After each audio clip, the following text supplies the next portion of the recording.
Are you ready to see me try something new? Well, I'm gonna get political for a little bit. As it stands today is Sunday and election day is on Tuesday, and one of these things that has been permeating quite a bit is democracy being on the docket or democracy being on the line. And in my little pea brain, I'm like, what does that even mean? And in today's video, I'm going to tell you what that means. What does it mean when folks say democracy is on the docket or democracy is on the line? All right, what is democracy and why is it on the line? And why do people feel that in this particular election, it's to an extent, there is a threat to democracy? So what is democracy? Why does it matter so much? And most importantly, why do people feel that Donald Trump is a threat to democracy? So what is democracy? Why does it matter so much? And most importantly, why do people feel that it's being threatened in this election more than any others, especially by folks who support Donald Trump? We're going to break it down today. So for folks who are well away from their last civics class or their last history class, let's talk about what democracy is in the first place. Democracy is a way of running the country whereby the people, you and me, decide who's in charge. Do you remember in middle school or high school when we were voting for class president or class vice president, treasury secretary? Well, if you remember, everyone who wants to vote gets a chance to cast a vote. And equally, each person who casts a vote, their vote matters one time. If they do a good job, then you vote for them again to do a good job next time. If they do a bad job, you get to vote against them or vote them out the next time. So the power is in your hands as the voter. So it's that simple. The power for you as a voter is in your hands, and the leaders are supposed to represent you. And so the next level is, well, why a democracy? Why is a democracy better than other governments? Well, I'm glad you asked. Let's think about some of the other types of government. A dictatorship. In a dictatorship, only one person gets to decide and then everybody has to go along with it. Going back to that middle school, high school situation, think of it as a person who takes over as class president and gets to decide everything and no one gets a say. And no one can vote him out. Another type of government is an oligarchy, where it's not just one person who decides, but a few rich or powerful people who get to make the rules. If they decide something, it doesn't matter what any of us think. So you contrast that with a democracy where everyone has a say and every single vote gets one piece of representation. So contrast that with a dictatorship and an oligarchy. In a democracy, you get a say. If you know geopolitics, you might say, well, Russia has a president. It's Vladimir Putin. He is the president of Russia. So aren't they a democracy? Technically, yes. But as my friend Lee Corso would say, not so fast, my friend. There's a lot that goes on over there that people question. And unfortunately, with those questions, it throws the idea of Russia being a democracy into a different realm. In Russia, many of those people think that the elections are unfair, that they're rigged so that Vladimir Putin always wins. That's not how it works in a democracy.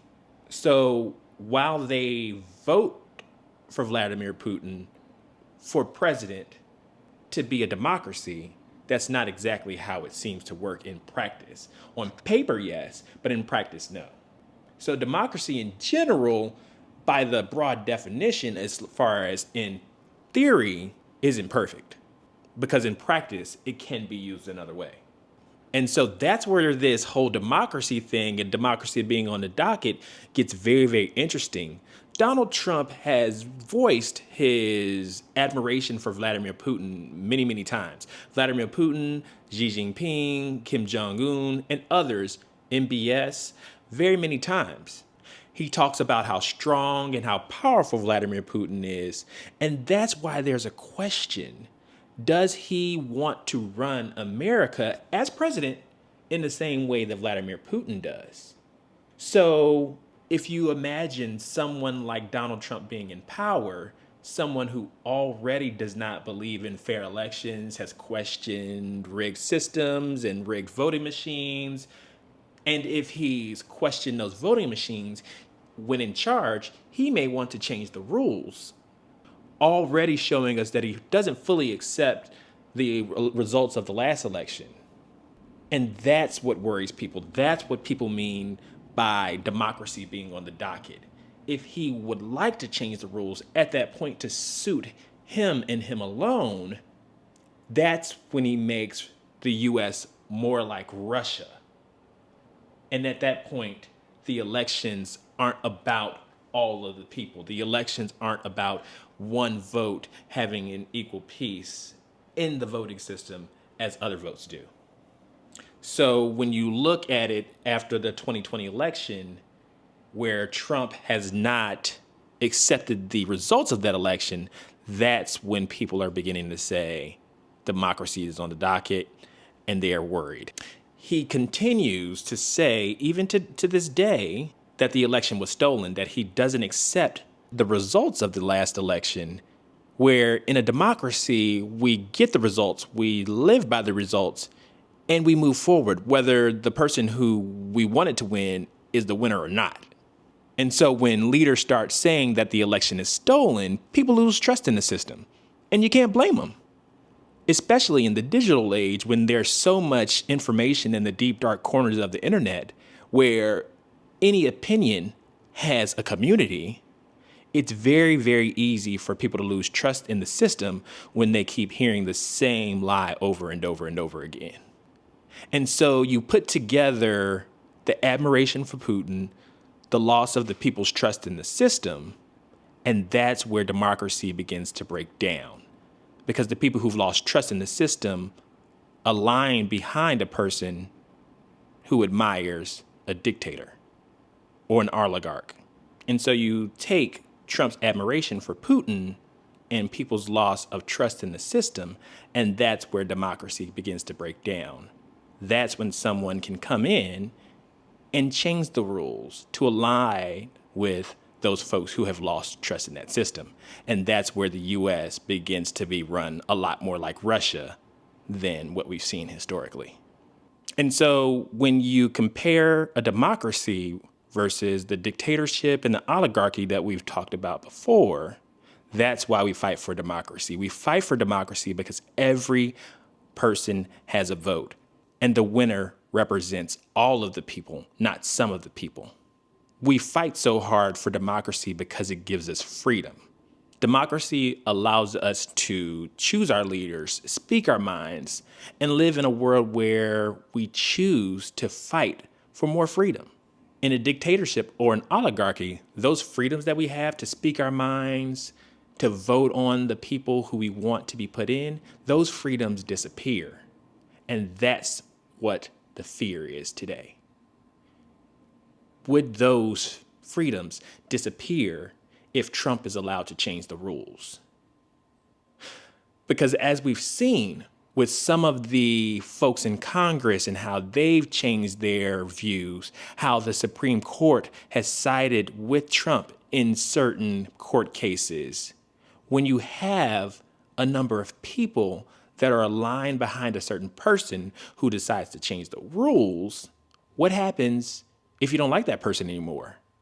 What happens if, as a people, you would like to vote that person out? If the rules get changed because there's a loss in the system, now going from voting machines to hand counting voting, which is asinine, that's where democracy continues to get broken down. Because you no longer have those same freedoms that you once had. And so when you're seeing us fight and support Ukraine, they're a democracy. We're fighting for them not to be taken over by an oligarch like Vladimir Putin. Because if Russia takes over Ukraine, they become a part of the oligarchy. That's what we're fighting for when we say we support Ukraine. You're saying that you support democracy. You're saying that you support that every single person has an equal vote. If Ukraine gets swallowed up within Russia, then what chances do the Ukraine people have in an election that's run by the old Russia?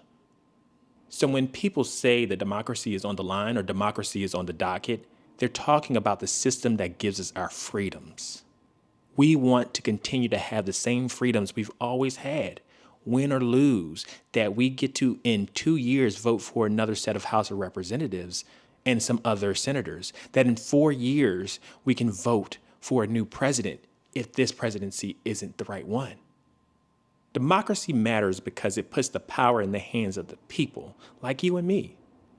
It gives us the freedom to have a voice.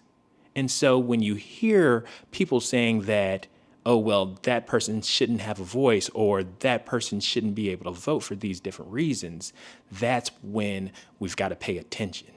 We've got to be aware when people look to strip away rights of American citizens. Because where does it stop?